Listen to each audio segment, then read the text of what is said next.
салом мегӯям ба бинандагони азиз. Соат бо вақти прага 10:01 дақиқа ҳаст ва ин ба маънои он аст ки фурсати мулоқоти навбатии мову шумо фаро расид. Дақиқтараш мо ҳоло барои шумо чун ҳамеша сархати хабарҳои тозаи Тоҷикистону ҷаҳонро мегӯем ва чун ҳамеша бозам мулоқот дорем бо шумо азизон ва баъд аз 3 соати дигар дар пахши мустақими барномаи хабарӣ ки 15 дақиқа идома хоҳад кард. хуб, қабл аз шурӯи тақдими сархат сипос мегӯям ки ҳоло моро тамошо доред ва албатта навиштани паёмҳои худро фаромӯш накунед ва додани саволҳои худатонро низ аз ёд набароред ва мо талош мекунем ки дар ҷараёни рӯз ё ин ки фардо дар навиди бомдодӣ ҳатман дархостҳои шуморо ба инобат бигирем. боз як донишҷӯ зери чархи мошини корманди бозрасии давлатии автомобилӣ мондааст. Ин дафъа дар ноҳияи Ҳисор. Хушбахтона донишҷӯ духтар зинда аст, аммо дар ҳолати беҳушӣ дар бемористон қарор дорад. Тавре ҳамкорони мо муайян карданд, нафаре ки донишҷӯ духтарро бо мошинаш зер кард прапорщики калони милиса будааст. ӯ дар суҳбат бо радиои Озодӣ нақл кард ки садама дар куҷо ва чӣ гуна рух дод. оё ин корманди бдъ худро гунаҳгор эҳсос мекунад ё не ва пайвандони духтари маҷрӯҳшуда чӣ мегӯянд? дар гузорише ба шумо дар барномаи хабарӣ пешниҳод хоҳем кард. зимнан ҳамагӣ чанд рӯзи пеш бар асари бозам садамаи нақлиётӣ дар шаҳри Бухтар донишҷӯ аз Туркманистон ба ҳалокат расида буд. ӯ низ зери мошини як корманди собиқадори идораи бозрасии давлатии автомобилӣ монд ва дар бемористон ҷон дод. тафтиши парвандаро феълан дӯстонии шаҳри Бухтар пеш мебарад. додгоҳи олии Тоҷикистон низ ба доди Каромат Шарипов нарасид. Баррасии даъвои Каромат Шарипов, ҳомии ҳуқуқи муҳоҷирон дар додгоҳи ноҳияи Исмоили Сомонӣ моҳи май шурӯъ шуд. Асли даъво ба он бармехӯрад ки соли гузашта ҷониби Душанбе ба мақомоти Русия гуфтанд ӯ шаҳрванди Тоҷикистон аст, дар ҳоле ки худи Каромат Шарипов иддао дорад пас аз пошхӯрии Иттиҳоди Шӯравӣ ва истиқлоли кишвар ҳеҷ вақт шаҳрвандӣ ва шиносномаи Тоҷикистонро нагирифта буд. Каромат Шарипов ҳатто аз Владимир Путин, раиси ҷумҳури Русия, дар ҳалли қазияш кӯмак хостааст. ӯ моҳи октябр шикояти худро ба раҳбари Кумитаи иҷроияи Иттиҳоди давлатҳои мустақил Сергей Лебедев супурда ва аз ӯ хоста буд ки арзашро ба Путин расонад. акнун иқдоми Каромат Шарипов чӣ хоҳад буд? Аз худи ӯ дар барномаи хабарии имрӯз мешунавем. тирпаронӣ дар Страсбург. шаби гузашта дар ярмаркаи солинавӣ дар маркази шаҳри Страсбурги Фаронса 3 нафар кушта ва 7 кас захмӣ шуд.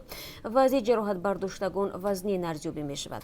ба гуфтаи шоҳидон, ҳамлагар чанд маротиба аз чанд ҷониб оташкӯш шудааст. полис шахсияти гумонбарро муайян кард. ӯ дар гузашта зери пайгарди мақомоти ҳифзи ҳуқуқ будааст.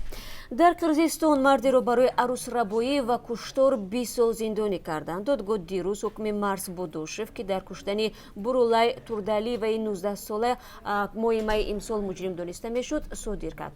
Будошев ӯро дар шӯъбаи вазорати корҳои дохилии вилояти Чуй, ки мехост аз дуздида шуданаш ба ин ниҳод шикоят бибарад, корт зада ва кушт. куштани ин духтари ҷавон он гоҳ вокунишҳои ҷиддиеро дар ҷомеа ба бор овард.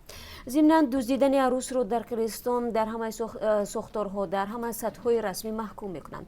ҳеҷ кас ин расми қадимиро ба таври ошкор дар расонаҳо дастгирӣ намекунад, аммо дар асл чунин ҳодисаҳо хеле зиёд иттифоқ меёфтад ва ба шикояти ҷабрдидагон ҷиддӣ муносибат намекунанд. дар тақвияти ин гуфтаҳо дар барномаи имрӯз барои шумо як навореро намоиш медиҳем ва дар он дида мешавад ки чӣ гуна кормандони полис ба доду фиғони зане аз дохили мошин ки кӯмак мепурсад аҳамият намедиҳанд. як зан аз ноҳияи ҳамадонӣ ба иттиҳоми заҳролуд кардани ҳамсар ва 2 фарзандаш ба ҳабси пешакӣ гирифта шуд ва алайҳаш парвандаи ҷиноятӣ оғоз карданд. 2 фарзанди ин зан моҳи нави 6 ва базгули 3 сола моҳи июл ва ҳамсараш Қурбоналӣ Нуралиев дар авоили моҳи сентябр бар асари заҳролудшавӣ даргузаштанд. як манбаъ дар дӯстонии вилояти Хатлон имрӯз ба радиои Озодӣ гуфт ки ҳабси Мавлуда Одиловаи 36 сола баъди ташхиси дубораи ҷасадҳо дар авоили моҳи декабр сурат гирифт. ба гуфтаи манбаъ, Мавлуда Одилова дар оғоз ба кардаи худ иқрор шуд, аммо баъдан اون رو انکار کرد و بنابر همین دادستانی ولایت تفتیشات رو دیگر باره انجام داد و بعد اثبات شدن عمل جنایتی او را به حبسی پیشکی گرفت.